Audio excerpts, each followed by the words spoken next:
Assalamualaikum warahmatullahi wabarakatuh. Dan pada video kali ini saya akan kembali lagi membacakan suatu kisah misteri.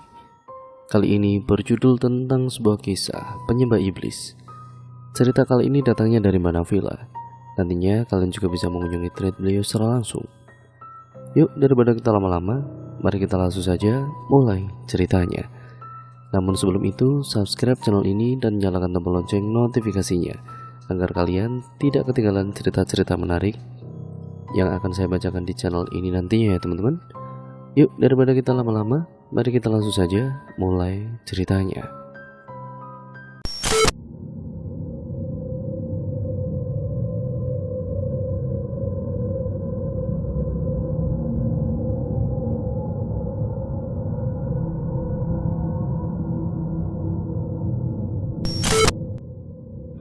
Kecelakaan yang terjadi di jalan persimpangan Kartika menewaskan sepasang suami istri dan mobilnya hancur akibat tabrak lari.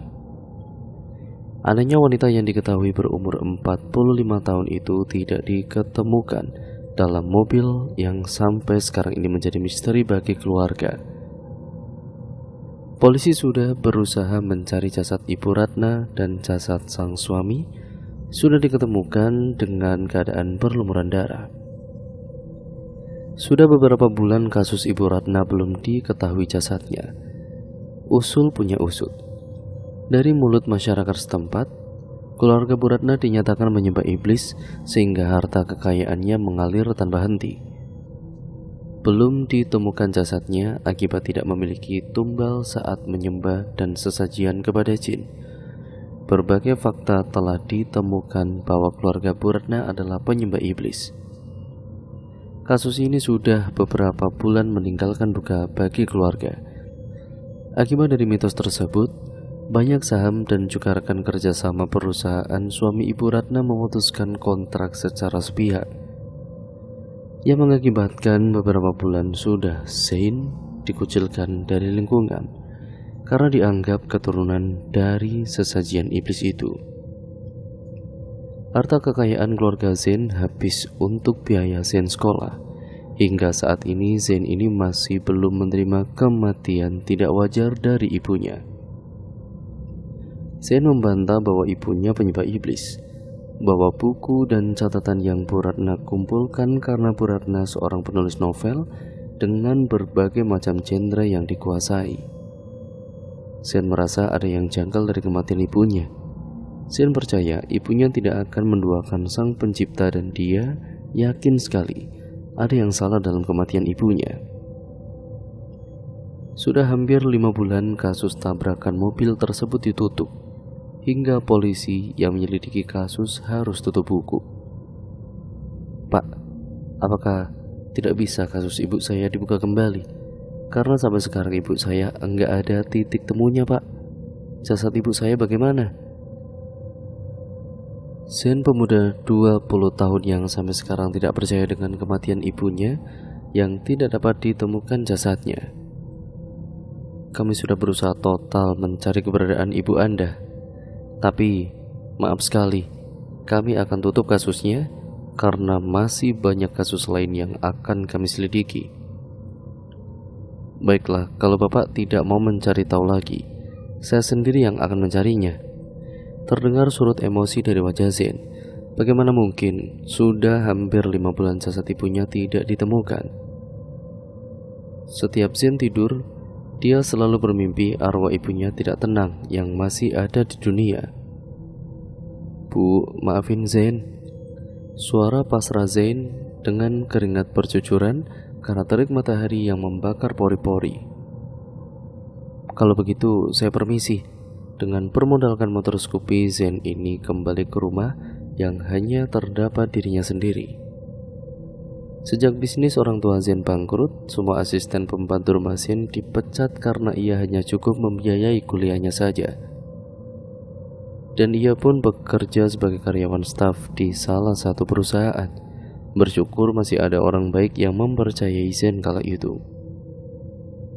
Masih dengan teka-teki yang sama, Zain berusaha ikhlas, tapi di setiap bunga tidurnya, suara meminta tolong Bu Ratna tidak pernah pergi, membuat hati Zain ini selalu dalam kegelisahan. Sebenarnya, ibu di mana? Kenapa orang-orang menganggap ibu sebagai penyembah iblis? Berbagai cacian dan hinaan selalu Zen dapatkan di lingkungan kuliahnya. Zen pernah dekat dengan salah satu wanita, tapi saat sudah mengetahui keluarga Zen bangkrut, pihak keluarga wanita tidak mengizinkan anaknya untuk menjalin hubungan dengan Zen lagi. Tok tok, ceklek. Assalamualaikum. Tidak ada sautan dari salam Zen itu, hanya jam dinding yang menyauti rumah nan megah ini. Sekarang semua perabotan mahal dijual dan kini hanya ada alat makan, sofa kecil, baju, dan komputer. Zen menaruh kunci motornya di atas meja, menuju ruang makan yang hanya ada telur dadar dan nasi putih. Teret, teret. Suara handphone membuat Zen ini berhenti mengambil secentong nasi putih, lalu kemudian menekan tombol hijau di layar pipi yang menampakkan nama sang telepon, yaitu Yeno. "Woi, lu di mana sih?" Suara teriakan dari ujung seberang telepon membuat Zen menjauhkan telinganya. "Lo kalau nelpon, suara lo itu kayak bass. Sakit nih telinga gue. Kenapa?" "Tahu dah, lo itu ninggalin gue, Zen. Di sini mana nggak ada yang jemput lagi. OTW gue jemput lo. Lo jangan kemana-mana dulu ya." Yeno sahabat Zen sejak memasuki bangku kuliah yang percaya Zen, jika orang tua yang berbuat, mengapa anak yang disalahkan? "Bu, maafin Zen," ucap Zen saat melihat bingkai foto di mana dirinya serta orang tuanya yang tersenyum saat Zen masih berumur 5 tahun mengadakan pesta yang meriah untuk Zen kala itu. "Tolong." Selalu saja suara abstrak itu terdengar, tapi siapa? Zen hanya bisa mendengarkan suara itu, tapi tidak dapat melihatnya. Di tengah terik matahari, Zen ini membawa beberapa lembaran kertas.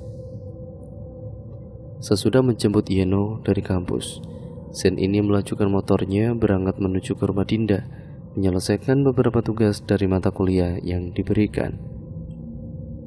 Rumah dengan cat berwarna coklat, ukuran yang tidak terlalu besar, sederhana, dan menampakkan gadis berponi dengan kacamata bulat memegang sabu ijuk membersihkan halaman rumah.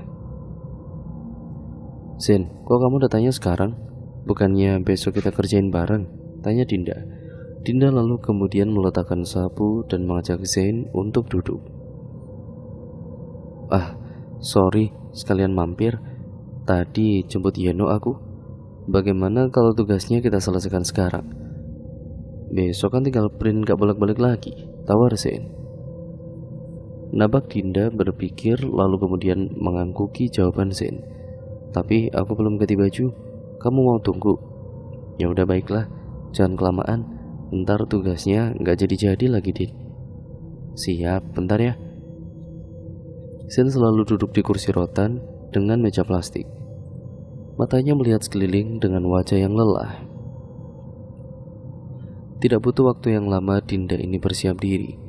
Ia hanya memakai baju kaos lengan panjang dan rok yang panjang, kacamata dengan garisan hitam di pinggir. "Udah, Din, jangan lupa tuh kunci rumah. Ntar ada maling lagi."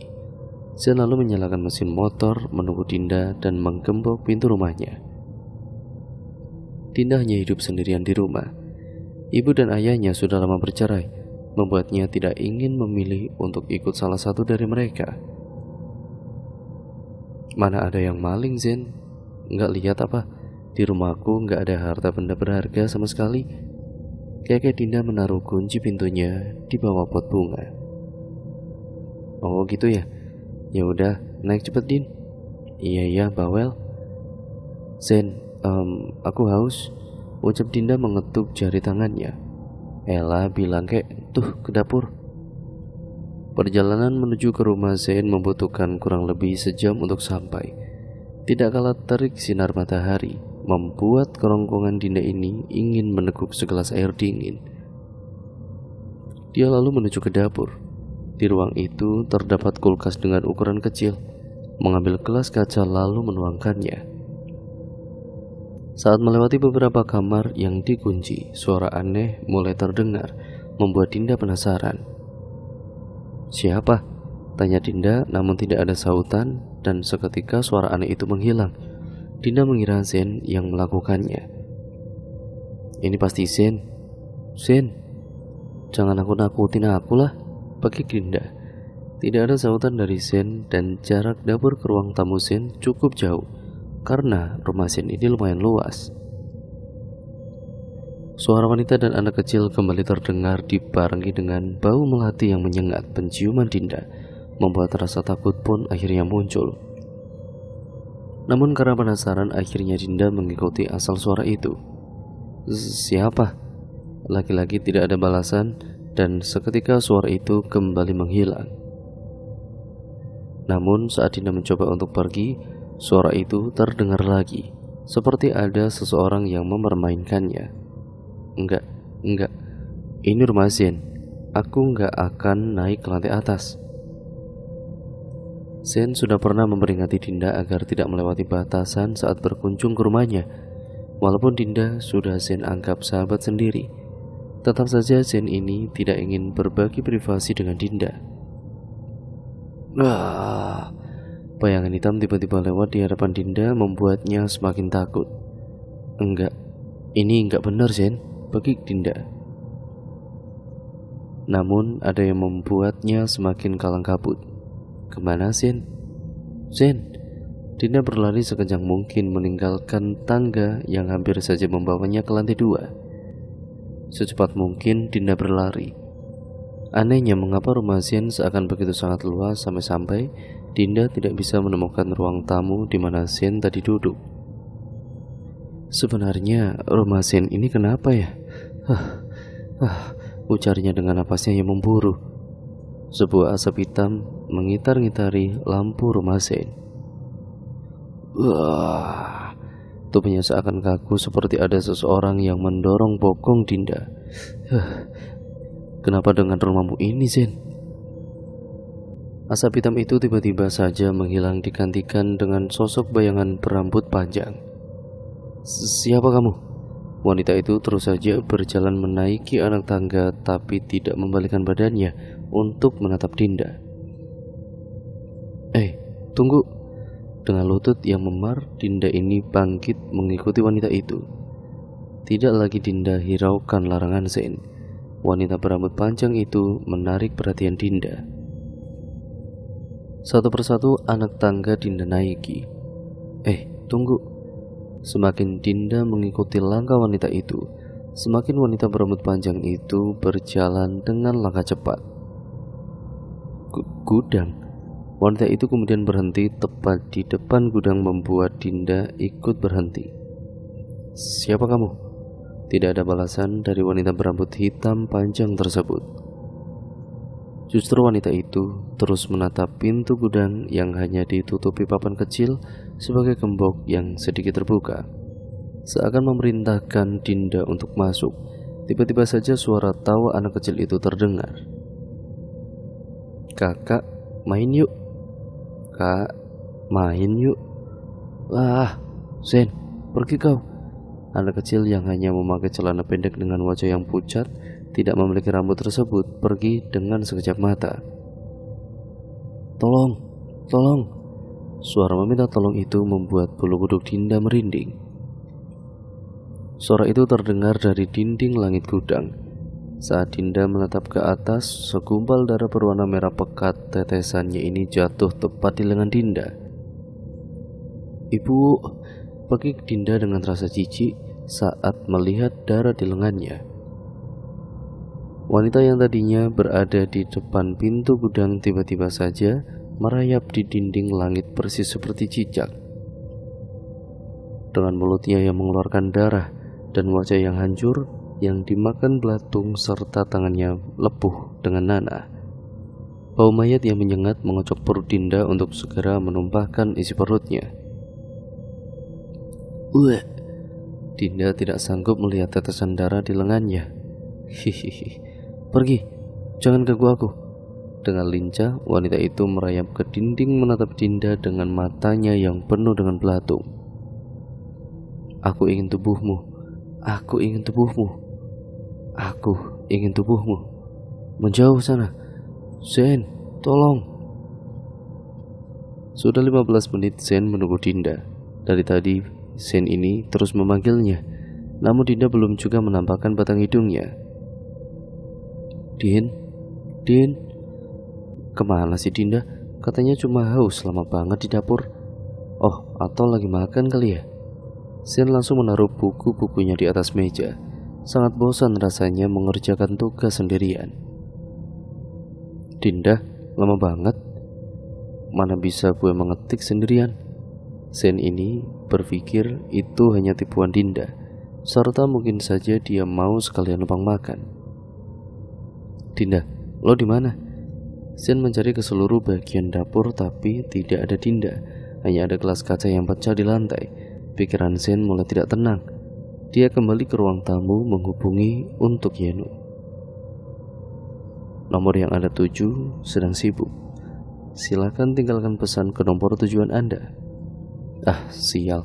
Apa jangan-jangan Dinda naik ke lantai atas, batin Sen. Sen hanya mengetik beberapa pesan ke Yenu menggunakan aplikasi WhatsApp yang belum ada tanda-tanda Yenu aktif. Sen ini berlari melewati dapur, menaiki anak tangga. Dinda mulai menjauhkan langkahnya mundur dan semakin mundur. Tangannya mencengkeram dinding berwarna putih. Nafasnya semakin tidak karuan, tertunduk lesu. Wanita itu suaranya masih terdengar seperti cekikan dan terus saja tertawa, hingga tawa itu berubah menjadi seperti tangisan. Dinda yang tadinya seperti tidak punya nyali akhirnya berdiri menatap pintu gudang yang sedikit terbuka. Tatapannya kosong, dengan senyuman di bibir. Tenaganya jauh lebih kuat dari biasanya yang membuat ia bisa mendobrak pintu. Hihihi, aku menunggumu. Pergi, pergi. Seperti terdapat dua sukma dalam satu raga, Dinda berusaha melawan makhluk tidak kasat mata yang mencoba mengambil kendali pikirannya. Diam, jangan membantah. Dinda terus saja memukuli dirinya sendiri serta menjambak rambutnya. Namun makhluk yang merasukinya itu belum juga mau keluar. Alhasil dia ini melawan tubuhnya sendiri. Kacamata bulat yang dipakai retak karena Dinda terus saja memukuli dirinya. Dinda, teriak Sen dengan ngos-ngosan. Sudah beberapa kali Sen ini peringatkan Dinda agar menjauh dari lantai 2 rumahnya, namun peringatan itu tidak diindahkan oleh Dinda. Seperti bukan Dinda, Sen ini merasa ada orang lain yang berada di dalam tubuh sahabatnya itu. Din, sadar Din. Kuku yang lumayan tajam membuat kulit tangan Sen terkelupas karena Sen berusaha untuk menghentikan Dinda yang melukai dirinya sendiri. Sadar Din, sadar. Udah aku peringatkan, jangan pernah naik ke lantai 2 rumahku, tapi tidak dengar. Sadar Dinda, sadar. Menjauh dariku anak sialan. Pergi kau dari sini. Ini bukan tempatmu, ucap makhluk halus yang terdapat dalam tubuh Dinda itu. Pergi, atau kau akan kubunuh juga. Tidak, keluar kau dari tubuh temanku. Dia gak bersalah. Sen berusaha membacakan doa untuk mengusir makhluk yang sangat kuat tenaganya hingga meninggalkan bekas cakaran di lengan Sen yang berdarah itu dan juga mengakibatkan kulitnya terkelupas. Sen menahan rasa perih itu. Dinda terus saja memberontak, mengicau tidak jelas. Sen membaca beberapa doa, ayat kursi dan juga surat pendek. Hentikan, panas, hentikan, panas. Dinda ini memberontak di pergelangannya. Tangannya yang memar menguras tenaga untuk menenangkan Dinda kala itu. Sebuah asap hitam keluar begitu saja dari mulutnya yang membuat badannya Dinda mulai melemas. Sen dengan sigap merangkul bau gadis berkacamata bulat itu. Kemudian dia menidurkan Dinda dengan posisi duduk bersandar di sofa. Sen tidak menyangka Dinda akan kesurupan seperti itu. Memang secara fisik Dinda lemah, bahkan sering dibuli juga. Walaupun begitu, Dinda termasuk anak yang rajin dan pintar. Sen tahu bagaimana rasanya dikucilkan dari lingkungan, dan sejak kejadian itu, Sen mulai berteman dengan Dinda. Seperti ada sesuatu yang mengganggu Sen. Sen ini kemudian membuka lemari tua yang sudah mulai lapuk dimakan rayap. Berbagai kertas kusam sudah berwarna kuning, banyak buku dan juga koran-koran. Gudang itu sudah dipenuhi sarang laba-laba dan ada banyak buku hasil karya ibunya Sen yang diletakkan di atas lemari. Sen bukannya menghapus jejak karir ibunya sebagai seorang penulis, hanya saja banyak kenangan di dalamnya. Banyak fakta dan opini yang ibunya kumpulkan dan semua karyanya laris di pasaran. Namun itu menjadi bencana bagi Bu Ratna. Tingginya tingkat pasaran hingga ia disebut sebagai penyembah iblis. Bu, maafin Sen ya Bu. Sen menaruh kembali buku tebal yang halamannya hingga ratusan mengalahkan tebalnya buku catatan sejarah. Akibat Dinda memberontak, sebagian buku itu terjatuh di lantai. Sen, terdengar teriakan dari arah bawah lantai rumah Sen. Sen, lo di mana? Tidak ada sautan dari Sen. Yeno pun bergegas menaiki anak tangga. Sen, lo di sini? Tampak Yeno dengan keringat bercucuran berlari menaiki anak tangga, menemukan pintu gudang yang sudah terbuka. Lah, si Dinda, ngapa tidur? Sen terkaget mendapati Yeno sudah berada di depan pintu. Yeno, lo kenapa datang terlambat sih? Dinda tadi kesurupan, ucap Sen dengan lirih. Sen merasa bersalah, ini semua salahnya. Andai saja dia tidak mengajak Dinda ke rumahnya untuk mengerjakan tugas, semuanya mungkin tidak akan terjadi. Yeno mendekat lalu duduk di samping Dinda mengecek suhu tubuhnya. What? Dinda kesurupan? Tanya Yeno tidak percaya. Mengapa dia kesurupan coba? Di rumah Sen lagi. Entahlah Yen. Gue suruh dia buat minum. Lama banget di dapur, ternyata dia ada di gudang tempat nyokap gue kerja dulu. Gudang yang dimaksud Sen ternyata tempat Bu Ratna kerja dulu. Gue seharusnya nemenin Dinda, tapi pas ke dapur malah gue tinggalin. Ini bukan salah lo Sen. Ya semua sudah terjadi, sebaiknya kita omongin saja di bawah. Di sini banyak debu, gak baik buat kesehatan. Ada benarnya juga kata-kata Yeno. Yeno pun menggendong tubuh Dinda lalu disusul Sen di belakang. Sen, lo ambil kacamata Dinda tuh, biar gue yang gendong. Saat Sen mengambil kacamata yang gagangnya sudah patah, terdapat sebuah pucuk surat kecil yang tidak sengaja Sen lihat di bawah lantai. Apaan nih? Lah, surat tuh Sen, kenapa lo taruh di situ? Potong Yeno. Iya juga, tapi perasaan gak pernah deh. Udah kayak lama juga surat ini. Buka aja, kali aja itu siapa tahu kan surat berharga. Oke deh. Sen merobek dengan hati-hati isi surat yang warnanya sudah memudar. Mungkin saja surat itu jatuh dari lembaran buku saat Sen membukanya. Foto, ucap Sen. Hal pertama yang dilihat Sen adalah foto dengan ukuran 3x4 dengan background hitam putih. Yen, kok ini ada foto ibu gue? Tanya Sen pada Yeno. Ibu lo penulis bego? Ya jelas ada lah, simpan aja kali, sarkas Yeno. Iya juga sih. Sen membolak-balikan foto itu. Namun saat membalikannya terdapat kata seperti petunjuk alamat. Yan, apaan sih? Gue mau ngangkat Dinda nih, macam karung beras. Lo manggil mulu. Nih, kayak semacam alamat. Apa ibu gue pernah ngunjungin ya? Nih alamatnya. Gue baru tahu kalau ada desa ini. Sen, lo mikir gak? Tanya Yeno serius. Mikir, maksudnya? Bego, maksud gue, siapa tahu di alamat itu ada petunjuk kematian ibu lo yang bisa lo dapet. Ada benarnya juga lo Yen. Tapi di mana di desa? Kayak asing banget. Petunjuk pertama sudah ada, tapi di mana dia bisa menemukan desa yang terdapat pada foto background hitam putih itu? Namanya aneh. Zen mencoba menelusuri halaman web di handphone canggihnya, dan hal pertama yang ia lihat hanya ada hutan lebat. Haruskah dirinya ini masuk ke dalam hutan hanya untuk mencari fakta mengenai ibunya? Bukankah tempat itu dulu di mana ibunya menceritakan satu proyek yang mengharuskan Bu Ratna ini mengambil setiap resikonya? Yan, ini gue nemu infonya, tepat di desa Kutukan. Kutukan? Tanya Yeno tidak habis pikir nama desa yang aneh. Iya, Kutukan. Apa gue harus pergi ya? Sin bimbang haruskah ia pergi ke desa yang dimaksud dalam foto tersebut. Gue rasa lo harus berangkat, Sin. Demi keterangan ibu lo juga kan? Lo benar, Yan. Gue besok bakalan pergi deh.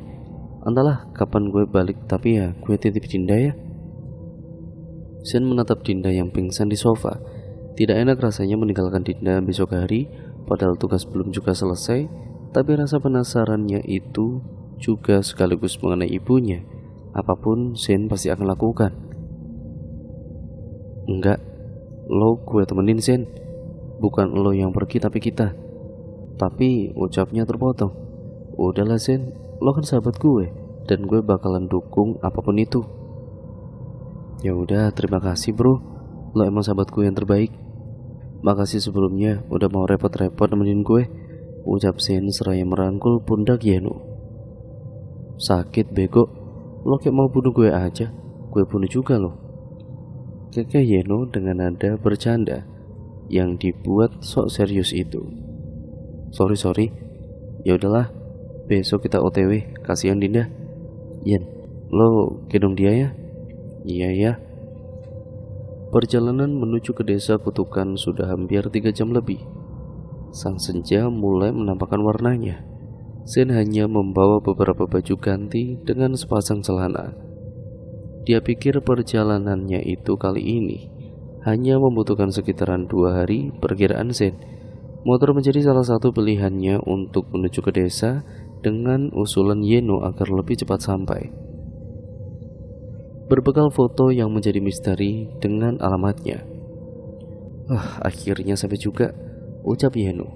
Iya nih, gue taruh motor di dekat warung dulu kali ya. Keduanya sudah sampai di desa yang ingin mereka tuju. Saat mereka memasuki desa tersebut, terdapat sebuah patung besar dengan bertuliskan Welcome to Kutukan. Hal pertama yang mereka lihat adalah warga desa yang hanya berlalu lalang sedikit. Tidak seperti yang lainnya yang ramai, pohon besar yang menjulang tinggi. Terdapat beberapa pemuda sedang duduk santai di warung kecil dengan tulisan tangan yang ditancapkan ke tanah. Papan bercat putih bertuliskan Mbok Joyon. Sen berpikir, dengan menitipkan motornya di warung, dia akan aman. Permisi Mbok, punten, mau tanya alamat foto ini sekiranya di mana ya Mbok? Tanya Sen mendekati wanita tua dengan konde dan jarit yang terlilit di perutnya. Sen, kayaknya Atul itu gak denger lo ngomong soalnya, bisik Yeno yang berdiri di belakang Sen. Saat Zen bertanya mengenai alamat di foto tersebut, wanita itu hanya diam menatap sekilas dan langsung masuk kembali ke dalam warung mengambil nampan yang berisi kopi hitam dengan ubi goreng. Karena tidak menemukan jawaban, Zen menatap pemuda desa yang merokok dengan asap yang sudah mengepul di langit. Sekitaran ada 3 pemuda yang duduk menikmati secangkir kopi dan ubi. Kang, punten, mau tanya mengena. Belum juga Zen menyelesaikan kalimatnya, pemuda yang tadinya asik bercengkrama tiba-tiba saja menunjukkan sikapnya yang aneh. Mereka langsung saja berdiri dan meninggalkan kopinya yang masih tersisa banyak sembari membawa cangkul. Gila nih, gue tanya malah kabur. Gimana caranya gue dapat informasi? Keluh Zen menatap ketiga pemuda yang sudah menjauh. Tenang Zen, kita tanya warga yang lainnya juga. Ayo, makin sore nih. Iya, yaudah ayo cepet. Zen sudah mengeluh karena belum juga mendapatkan informasi. Mereka pun melihat seorang pria parubaya lewat begitu saja di depan padangannya. Sin pun bergegas menghampiri pria tua tersebut. "Pak." Sin setengah berlari mengikuti pria berbaju kaos agak kebesaran itu. Sepertinya pria itu baru saja pulang dari kebun karena membawa cangkul dan umbi-umbian. Pria itu berhenti berjalan lalu membalikkan badannya menatap Sin dan Yeno dengan datar.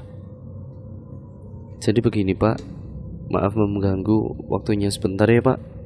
Saya ingin menanyakan mengenai alamat di foto ini, kira-kira di mana ya?" tanya Sin memberikan foto ibunya Ratna. Pria itu hanya menjentikan jari telunjuknya ke arah barat. Tidak ada suara. Sin yang melihat arah jari telunjuk pria itu, dia pun bingung. Hanya pohon besar yang ia tunjuk. "Tapi Pak, itu kan pohon. Kira-kira Bapak tahu tidak?" Sekali lagi pria itu hanya mengangguk. Saat Zen ingin bertanya lagi, pria itu hanya mengangguk, lalu berjalan meninggalkan Zen yang terus berteriak memanggilnya namun tidak didengarnya. "Yen, gue bingung nih. Ya kenapa di desa ini kayak nggak punya nafas gitu ya?"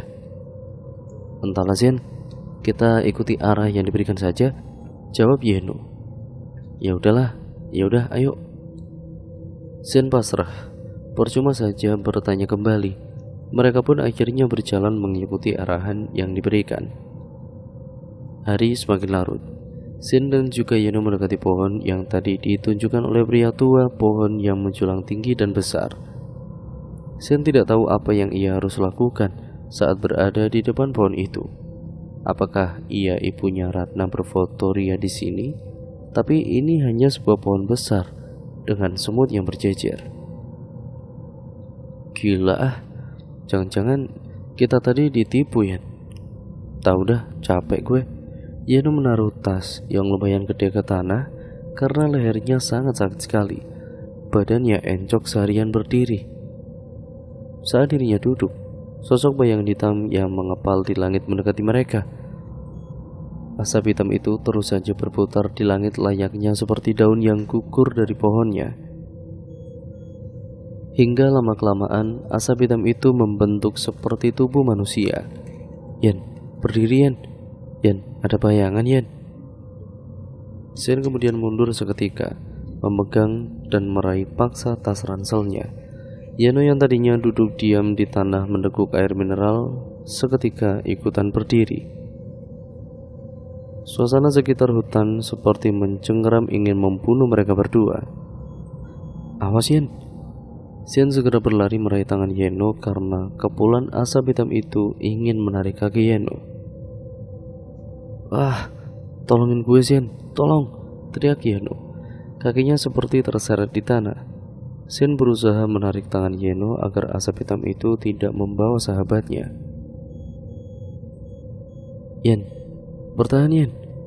Tidak cukup kuat tangan Sen menarik tangan Yeno. Rupanya asap yang hanya dilihat seperti asap pembakaran sampah memiliki tenaga 2 kali lipat dari Sen kala itu. Yeno terus saja menjerit meminta bantuan Sen. "Ah!" hantaman keras menusuk kaki Sen kala itu. Dari belakang sebuah asap hitam yang lainnya tiba-tiba saja muncul menyeret dirinya untuk mundur ke belakang. Ranting yang ujungnya tajam melukai kaki Zen sampai tetesan darah segar keluar dari kakinya. Asap hitam berhasil membawa tubuh Yeno terbang ke langit-langit sementara Zen terus saja menjerit, merasakan sobekan di kulit kakinya. Bersamaan dengan asap hitam yang lainnya membawa Zen juga ke langit-langit.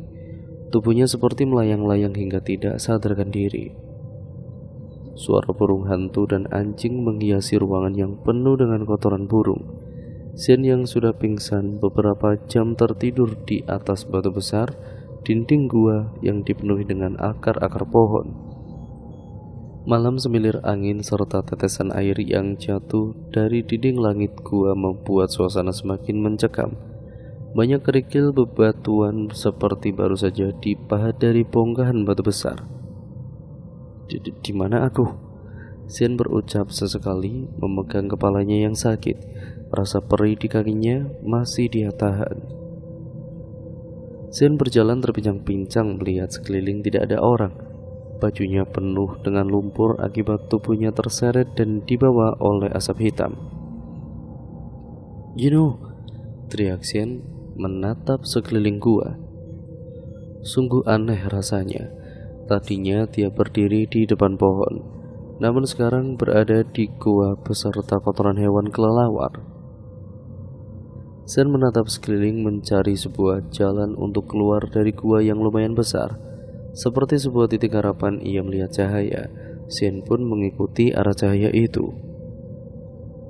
Shen menahan rasa sakit yang berada di kakinya itu demi mencari tahu tujuan awalnya saat dia menginjakkan kaki ke desa yang pernah ibunya ceritakan.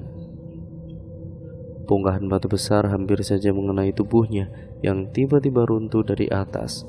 Shen menghindar dengan cepat, memanjat dengan sisa tenaga yang masih ada. Tidak, dia tidak ingin mati. Mengenaskan, membusuk bersama kotoran hewan di sini. Saat pertama kali dirinya keluar dari goa, hal pertama yang dia lihat adalah banyaknya obor di sekitaran goa. Tapi tidak ada satupun seseorang. Apakah warga desa sudah pergi? Sebuah jubah besar berwarna hitam menggelantung di dinding goa. Baju tersebut memiliki lambang tengkorak berwarna merah di tengah. Sebenarnya tempat apa ini? Kenapa banyak sekali obor di sekitaran, dan juga apa ini? Shen ini melangkah mendekati baju kusut yang tadi hanya ia lihat. Shen memakai baju yang terdapat logo tengkorak. Akan tetapi tiba-tiba terdengar suara gaduh segerombolan manusia. Shen pun bersembunyi di balik bebatuan besar dan mendengar percakapan para manusia berjubah itu. Hahaha, bodoh sekali rupanya dia. Tawa salah satu manusia berjubah yang tertutup jubah besar memegang seperti tongkat melengkung berbentuk pisau. Apa maksud dari perkataan mereka? Shen kemudian memperhatikan sekelilingnya. Tidak ada satupun yang berani tertawa keras selain pria bertongkat di depannya itu. Sepertinya dia pemimpin dari mereka semua. Shen semakin menundukkan tubuhnya saat gerombolan manusia tersebut itu masuk ke dalam gua yang terdapat 2 pintu. Sekitaran 30 pria berjubah hitam tersebut masuk, dan sebagian ada yang membawa bahan perlengkapan wewangian dan makanan. Walaupun langkah mereka semakin jauh, penglihatan Shen sangatlah tajam yang membuat ia mengikutinya dengan langkah hati-hati. Sebuah patung besar terdapat dalam gua dan juga berbagai macam sesaji sebagai alat penyembahan disiapkan. Tidak lupa para tamu yang berada di dalamnya mengelilingi lingkaran obor api. Wahai tuanku, terimalah persembahan kami. Dengan husuk, salah satu pria berjubah hitam berlutut di depan patung memberikan hormat layaknya sang penyembah. Beberapa daging bakar dan kembang bunga tersaji. Semua anggota yang memakai baju yang sama mengikuti perintah sang kepala itu. Salam hormat, salam hormat. Duduklah kalian semua. Hanya ada satu pria yang baru saja datang memberikan instruksi, dan seketika semuanya terduduk. Lantas hanya dialah satu-satunya yang memakai jubah berwarna merah dengan lambang api di pinggiran garis tangannya. Dengarkan kalian semua, hari ini aku akan memberikan sebuah penghargaan kepada para pengikut setiaku. Jadi Yeno itu pengkhianat, ucap Shen berbisik saat melihat siapakah tuan yang disembah para aliran sesat tersebut. Ya, benar saja. Yeno sahabatnya yang selama ini dia anggap seperti saudara sendiri. Bahkan segala rahasianya pun ia ketahui. Shen tidak menyangka bahwa yang dikatakan Dinda tentang siapa Yeno ternyata benar. Dinda merasa ada yang aneh, walaupun sepenuhnya ia tidak bisa membuka bola matanya. Akibat rasa sakit dan pening di kepalanya, ia merasa ada yang aneh dari tubuh Yeno. Shen, jangan dekat-dekat dengan Yeno, dia aneh, ucap Dinda di sambungan telepon pasca kejadian di rumah Shen itu. Aneh-aneh aja loh Din, udah ah, Mending lo istirahat, tubuh lo itu butuh istirahat. Ya memang, Dinda ini berbeda dengan gadis pada umumnya. Sejak masuk perkuliahan, dia bisa merasakan mana orang yang benar tulus dan hanya sekedar modus. Pernah saat di kantin, Dinda ini melihat Yeno tertawa sendiri dan memasukkan beberapa kain aneh ke dalam kantung celananya. Yeno, Sen, dan Dinda memang berteman, namun Dinda tidak terlalu dekat dengan Yeno. Sejak awal dia memang sudah mencurigai Yeno. Maafin gue, Din, lo emang benar, batin Sen. Ia sudah tidak tahan dengan semua ini. Berbagai macam kejadian aneh, rasanya hidupnya penuh dengan drama dipermainkan oleh realita. Dia datang untuk mencari keberadaan sosok ibunya, namun fakta lain menunjukkan tentang siapa Yeno sebenarnya. Dengarkan aku, wahai pengikut setiaku. Hari ini aku membawa satu tumbal untuk raja kita. Dia akan menjadi santapan besar untuk raja kita. Hahaha. Tawa Yeno menggelegar, satu tongkat besar dia tancapkan ke tanah. Saat itu pula mereka menunduk di depan patung yang menyerupai manusia dengan telinga yang panjang. Lebih tepatnya wajahnya yang menyerupai hewan dengan lidah yang keluar. Namun kaki dan tangannya tetap seperti manusia. Semuanya menunduk, begitupun dengan Yeno. Sen berada di barisan paling belakang dan ia berpikir keras agar bisa mengelabui Yeno dan yang lainnya. Tunduklah, hormatlah kepada raja kita, sang penguasa langit. Saat semuanya bersujud di hadapan patung itu, Sen keluar dari gua dengan cara berjinjit. Tidak lupa ia melepaskan sepatunya agar tidak menimbulkan suara. Tidak sengaja ia menginjak ranting kayu yang membuat anggota yang berada di samping Sen berteriak, "Tumbal! Tumbal!" Yeno, sang pemimpin, berdiri saat melihat sosok Sen yang sudah berlari kocar-kacir saat salah satu anggotanya itu mengetahuinya. "Tangkap dia!" Yeno memerintah dengan murkanya. Berani-beraninya dia melarikan diri. Dasar anak sialan. Sen ini berhasil kabur keluar dari goa itu. Namun langkah kakinya semakin tidak kuat, berlarian seakan kehilangan arah. Semua pohon yang dia lihat nampak sama, begitupun tempatnya. Gue sebenarnya di mana nih? Gue rasa tadi udah lewatin tempat ini. Ia berkeringat peluh, tetesan keringatnya itu membasahinya. Hanya dia sendiri di tengah hutan yang gelap sehingga mengurangi penglihatannya. Tidak butuh waktu lama, sang anggota dari jubah hitam tersebut berlarian layaknya seperti zombie mengepung manusia. "Tangkap dia!" Sen berlari, semakin berlari, walaupun rasa perih di kakinya semakin menjadi. Tapi ia hiraukan saja. Ia harus menyelamatkan dirinya sendiri. Hanya itu pikiran Sen kala ini. "Tangkap dia! Tangkap!" Semuanya yang tadi berbentuk manusia kini mengubah dirinya menjadi asap hitam. Sen menoleh sesekali saat dia berlari. Apa itu? Semuanya ini hanya mimpi. Dia tidak bisa berkata-kata saat puluhan manusia tadi mengejarnya yang tiba-tiba menjadi asap hitam mengepungnya di udara. Tidak bisa lagi Sen ini berlari selain memasrahkan dirinya menjadi santapan hidup-hidup. Tubuh Sen terbaring di atas batu besar. Ia tidak sadarkan diri. Asap hitam itulah yang membawanya terbang ke langit-langit sampai di gua ini. Ingatan memori indahnya bersama sahabatnya Yeno kembali berputar. Dia sekarang ingin berkata apa maksud dari semua ini. Hahaha, dasar Sen sialan, keluarga sialan. Yeno berdiri dan menginjak dada bidang milik Sen. Tatapan yang dulunya penuh kasih sayang sekarang hanya tinggal kenangan. Aura kebencian jelas dapat terlihat di retina bola matanya yang hitam. Seorang pria berjubah hitam mendekati Yeno dengan tertawa jahat di hadapan tubuh Sen. Dia tidak mampu berkata apa-apa, hanya bisa menutup matanya. Tulang tubuhnya terasa remuk seperti habis dihantam puluhan kilo karung beras. Tangannya rasanya ingin meninju wajah Yeno. "Tuan, apa yang harus kita lakukan sekarang? Sekarang kita sudah menemukan tumbal untuk upacara persembahan malam besok. Yeno berbalik menatap anggotanya. Diam kalian, ini urusanku, keluar semuanya. Yeno sangatlah berubah. Yeno yang Zen kenal sekarang menjadi monster. Masih dengan posisi yang sama, Yeno kembali berucap dengan kasar dan menginjak tidak hanya dada bidang Zen saja melainkan betisnya juga. Karena lo, keluarga gue hancur. Karena orang tua lo, keluarga gue hancur.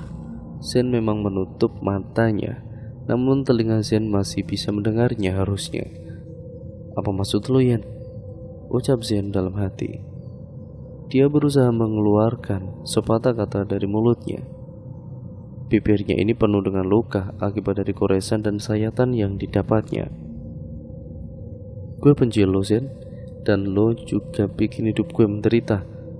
Tapi tidak sekarang, karena lo akan jadi tumbal selanjutnya. Hahaha. Zen tidak mengerti apa maksud dari semua perkataan Yeno.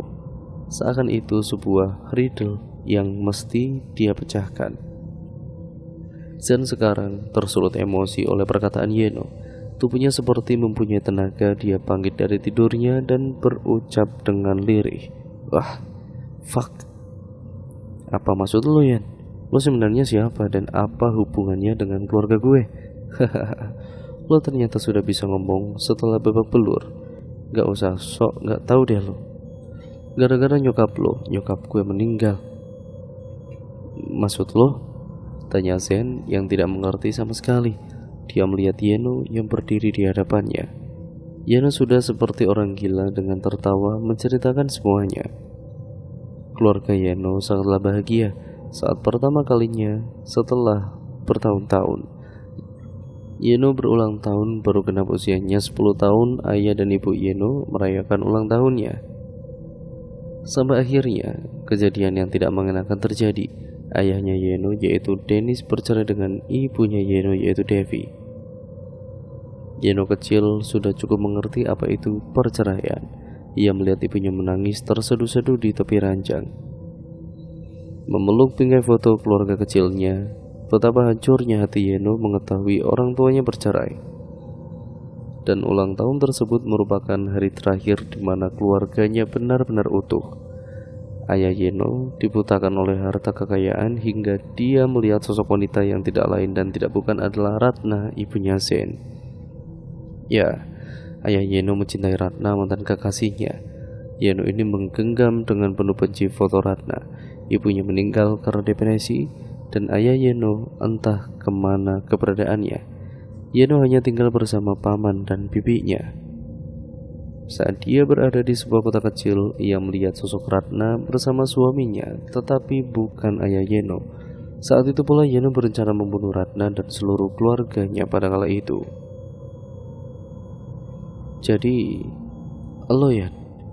Zen kaget, tidak percaya akan kebenaran di hadapannya itu. Ya, gue yang bunuh orang tua lo. Dan kecelakaan itu gue yang sabotase. Gue sengaja deketin lo dan semua mengenai keluarga lo, gue yang sabotase semuanya. Entah bagaimana lagi caranya Zen mengungkapkan ekspresinya saat ini. Antara senang karena mengetahui topeng Yeno yang asli, sedih karena sahabat yang selama ini anggap saudara mengkhianatinya. Tangan Zen ini bergetar. Lo yang buat skenario semua ini. Lo yang menjerumuskan semua opini ini ya. Jadi lo. Ya, gue puas nyokap lo mati dan lo rasain juga penderitaan gue selama ini. Yeno menarik kerah baju Zen, meninju pelipis keningnya hingga mengeluarkan darah segar. Zen ini terhempas di tembok dinding gua. Dia memegang pipinya yang memar. Ah, bangsat lo, terserah Yan. Lo mau bunuh gue apa enggak? Tapi gue mohon, lo balik ke jalan yang benar. Lo salah Yan.